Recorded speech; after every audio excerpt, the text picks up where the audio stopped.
السلام علیکم ورحمۃ اللہ وبرکاتہ نحمده ونصلی علی رسولہ الکریم اما بعد۔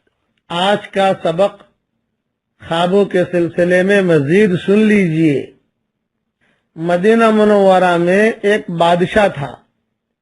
اس نے سوچا کہ میں مدینہ منورہ میں ایسی مسجد بناؤں کہ جس میں صرف میرا پیسہ لگے اور کسی کا پیسہ نہ لگے۔ بہت دھوم دھام سے مسجد بنائی اور پھر اس پر تختی لگوائی، تختی پر اپنا نام لکھوایا، کون سا سن میں بنی وہ لکھوایا۔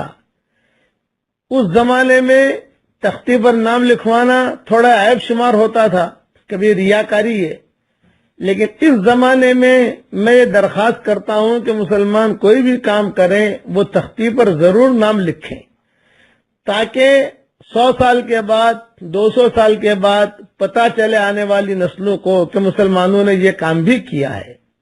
ہسپتال بنائی تو مسلمان ضرور تختی لکھیں، البتہ اخلاص اپنا اور اللہ کے درمیان ہے، وہ اللہ کے اپنے درمیان رکھیں۔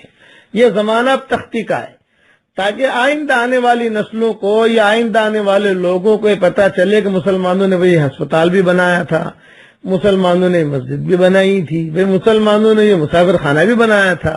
اس کا خاص خیال رکھنا، یہ آج کل میری نصیحت ہے۔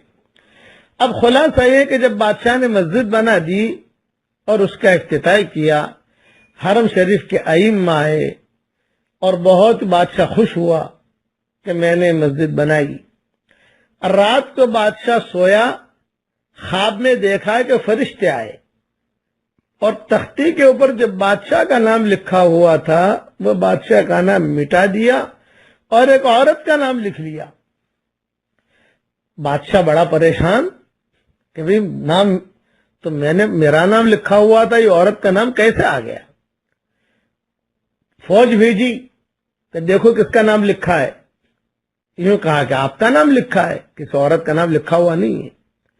خیر، دوسرے دن بادشاہ نے پھر یہی خواب دیکھا کہ عورت کا نام فرشتے لکھ رہے ہیں، بادشاہ کا نام مٹا رہے ہیں۔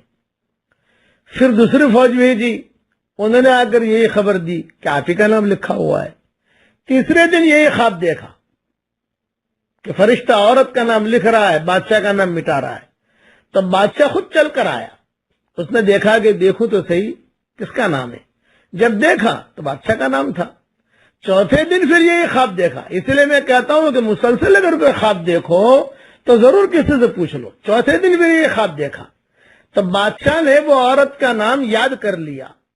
دوسرے دن عورت ڈھونڈوائی، کون ہے یہ عورت؟ ایک بہت بڑی عورت تھی، جہاں آج کل باب البقی ہے وہی اس کا جھونپڑا رہتا تھا، اور وہی جو اپنے جھونپڑے میں رہتی تھی پولیس والے اسے اٹھا کر لائے بادشاہ کے پاس۔ بادشاہ نے پوچھا کہ یہ مسجد بنی ہے تمہیں پتا ہے؟ یہ کہا ہاں آپ نے بنائی ہے۔ یہ کہا تم نے اس میں کوئی حصہ لیا ہے؟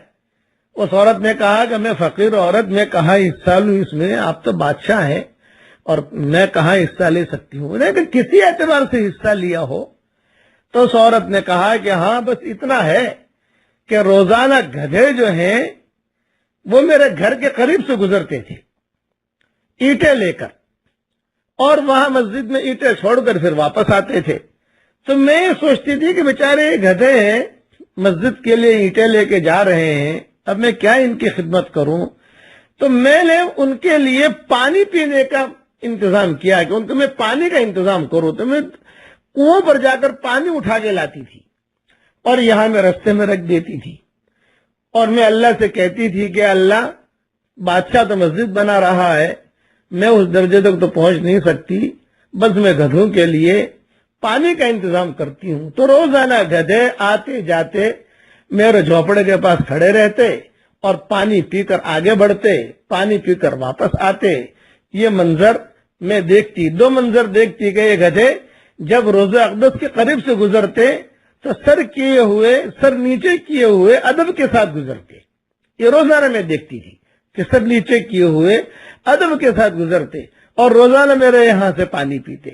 بس یہ کہہ کر بڑھیا رونے لگی کہ اس کے علاوہ میں نے کوئی کام نہیں کیا۔ بادشاہ نے کہا کہ بس تو نے جو گدھو کو پانی پلایا، اس پانی پلانے کی وجہ سے پوری مسجد کا ثواب تیرے حصے میں آ گیا۔ تو اللہ کے یہاں جو ہے اخلاص دیکھا جاتا ہے، اندر کی نیت دیکھی جاتی ہے۔ اس سلسلے میں مزید مضمون انشاءاللہ کل بھی عرض کروں گا۔ اس وقت سخت بخار میں ہوں، زیادہ مضمون عرض نہیں کر سکتا، سخت بخار میں ہوں۔ اللہ تعالیٰ مجھے بھی شفا دے، اور جو میرے لیے دعا کرے اللہ اس کے سارے جائز مرادوں کو پوری کرے۔ والسلام علیکم ورحمۃ اللہ وبرکاتہ، وآخر دعوانا ان الحمد للہ رب العالمین۔